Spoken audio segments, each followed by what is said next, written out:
இப்போ தொடர்ச்சியா ஒன்றிய அரசு நம்ம தமிழ் பண்டிகை நாட்கள்ல தேர்வுகளை வைக்கிறாங்க. ஏற்கனவே ஒரு சிஏ தேர்வு வச்சிருந்தாங்க. இப்ப திரும்ப ஒரு தேர்வு அட்டவணையை பொங்கல் பண்டிகை நாட்கள்ல வெளியிடுறாங்க. எப்படி பார்க்கறீங்க? இது அவங்களுடைய இன்சென்சிட்டிவிட்டியை தான் காட்டுது. அதாவது அவங்க எப்பவுமே ஒரு விதமான சவுத் நார்த் பயஸ் இருக்கும். ஆனா இந்த தடவை தமிழ்நாட்டை குறிப்பாக குறிவைக்கிறார்கள் என்பதில் எந்த மாற்று கருத்தும் கிடையாது. ஏன்னா இன்னைக்கு பாராளுமன்றத்திலையும் மிகுந்த உரத்த குரல் தமிழா தான் இருக்கு. ஏன்னா 40 எம்பிகளும் அங்க உரத்த குரல் பேசுவதனால் அதெல்லாம் அவங்க பண்ணாலும் பண்ணுவாங்க. அதுக்கான பாசிபிலிட்டி இருக்கு. அந்த சென்சிட்டிவிட்டி இல்லைன்றது தான் நமக்கு தெரிய வருது. சார், பொய் வழக்குன்றது சாதாரணமா லோக்கல்ல இருக்கிற சில ஆட்கள் செய்யற ஒரு விஷயம். அதை அதாவது ஒரு பாராளுமன்றத்துல செய்யறாங்கன்ற போது அதை பத்தி நீங்க என்ன நினைக்கிறீங்க? பெரிய பெரிய ஆளுங்கள் மேல இது மாதிரி எஃப்ஐஆர் போடுறாங்க. இல்ல, அவங்க எஃப்ஐஆர் போடுறது எதுக்குன்னு நீங்க பார்க்கணும். எஃப்ஐஆர் பொய்ன்றது எல்லாருக்குமே தெரியும், நடிப்புன்றது எல்லாருக்குமே தெரியும். அவர்கள் அண்ணல் அம்பேத்கரை இழிவாக பேசியதை மடைமாற்றம் செய்வதற்காக மட்டும்தான் அந்த எஃப்ஐஆர்லாம் போடுறாங்க. எஃப்ஐஆர் மட்டும் இல்லை, வேற எல்லா கிமிக்ஸும் பண்ணுவாங்க. அது என்னன்னா செய்தி மாறணும் அப்படின்றதுக்காக. நாங்கள் அந்த செய்தியை மாற விடுறதா இல்லை. நாளைக்கும் திருவள்ளூர்ல ஒரு பெரிய பேரணி ஆர்ப்பாட்டம் வச்சிருக்கோம். இந்தியா முழுக்க இந்திய தேசிய காங்கிரஸும் இந்தியா கூட்டணி கட்சிகளும் சேர்ந்து ஆர்ப்பாட்டங்கள் பல இடங்கள் நடக்கத்தான் செய்யும். அவர்கள் அதை கடந்து போகிறதுக்கு நாங்கள் அவ்வளோ சீக்கிரமா விட்டுற மாட்டோம். ஏற்கனவே பாராளுமன்ற சபாநாயகர் பாராளுமன்ற வளாகத்துல எந்த போராட்டமும் நடத்தப்படாதுன்னு சொன்ன போது பாஜக எம்பிக்கள் தான் போராட்டம் நடத்தி ராகுல் காந்தி, மல்லிகார்ஜுன கார்கே போன்றவர்களை உள்ள செல்ல விடாம தடுத்திருக்காங்க. அந்த சம்பவத்துல உங்க மேலேயே எஃப்ஐஆர் பதிவு பண்றாங்க தலைவர் மேலேயே. ஆமா, அதான் சொல்றேன். இது இன்னைக்கு இப்பதான் பாராளுமன்றத்துல நிறைய காமெடியான விஷயங்கள்லாம் நடந்துட்டு இருக்கு. அதாவது நாங்கள் எந்த விதமான கூச்சலோ குழப்பமோ இல்லாமல் அமைதியா உட்கார்ந்துருக்கும் போதும் அவைத்தலைவர் தனிச்சையாக அர்ஜென்ட் சொல்லிட்டு அவரே அர்ஜென்ட் பண்ணிட்டு போறாரு. எதுக்கு அர்ஜென்ட் பண்றாங்கன்னு தெரியல.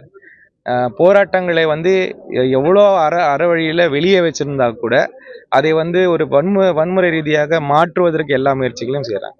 இவங்க இது வரைக்கும் சமூகத்துல என்ன பண்ணாங்களோ அதே வேலையை தான் பாராளுமன்றத்துக்குள்ள பண்றாங்க. அதனால பெரிய ஆச்சரியம் எல்லாம் ஒன்றும் கிடையாது இவங்க பண்ற வேலைகளை பார்த்து. ஒரே நாடு ஒரே தேர்தல் வரதால இந்த மாதிரி பிரச்சனைகளை எழுப்புறாங்க.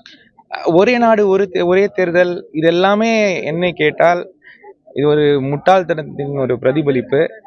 இந்த அரசாங்கம் அராஜக அரசாங்கம் மட்டுமல்ல, இந்த பாஜக அரசாங்கம் அது ஒரு முட்டாள்தனமான அரசாங்கம் கூட.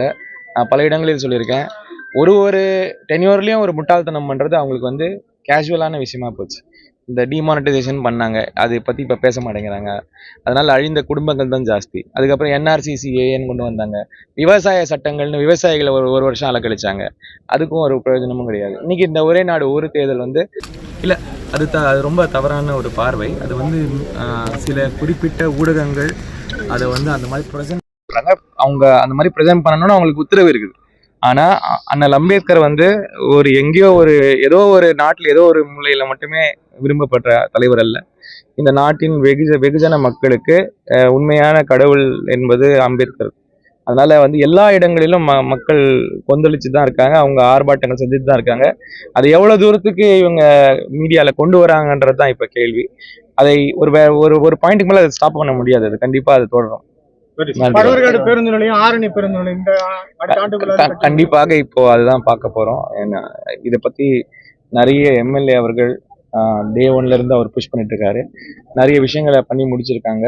இன்னும் இந்த மீதி இருக்கிற கேப்ஸ் எல்லாத்தையும் அதை சென்டர்ல பேசி சில விஷயங்களை சால்வ் பண்ண வேண்டியது இருக்கு. ஃபாரஸ்ட் டிபார்ட்மெண்ட் கிட்ட இருக்கு. அந்த பொறுப்பை நான் எடுத்துக்கிட்டு இதை கண்டிப்பா பண்ணிக்கிறேன். பாதகம் செய்பவரை கண்டால் நாம் பயங்கொள்ளலாகாது பாப்பா, மோதி மிதித்து விடு பாப்பா, அவர் முகத்தில் உமிழ்ந்து விடு பாப்பா. அண்மை செய்திகளை உடனுக்குடன் தெரிந்து கொள்ள இணைந்திருங்கள் இயம்நாடு தொலைக்காட்சியுடன்.